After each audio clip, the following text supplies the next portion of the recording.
त्यांना स्वतः गांधीजींनी स्वतःचे आध्यात्मिक वारसदार शिष्य मानले. ज्यांनी गांधीजींचे विचार प्रत्यक्षात उतरवले ते म्हणजे आचार्य विनोबा भावे. ज्यांनी आयुष्यात केलेल्या उत्तुंग अशा सामाजिक कार्याबद्दल त्यांना आचार्य उपाधी दिली गेली. चला जाणून घेऊया आचार्य विनोबा भावे यांच्याविषयी. नमस्कार, मी भक्ती आणि तुम्ही पाहत आहात कलाकार दिन विशेष भाग 254 पावर्ड बाय goprek.com. आचार्य विनोबा भावे यांचा जन्म 11 सप्टेंबर 1895 रोजी रायगड जिल्ह्यातल्या पेन तालुक्यात झाला.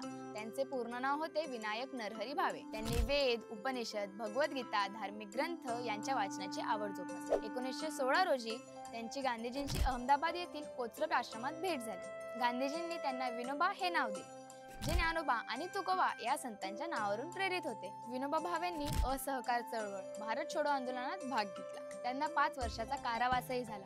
गांधीजींच्या सर्वोदय तत्वावर म्हणजेच अहिंसा, सत्य व सेवाभाव यावर आधारित समाज रचना करण्यासाठी 1948 मध्ये सर्वोदय समाजाची स्थापना विनोबा भावे यांनी केली. त्यांनी जमीन, पाणी, हवा यासारखी संसाधने सर्वांसाठी समान असावी असे मानले. सर्वांचा उदय म्हणजेच सर्वोदय हा संदेश होता. संपूर्ण व्हिडिओ पाहण्यासाठी आपल्या कलाकार YouTube चॅनलला नक्की भेट द्या.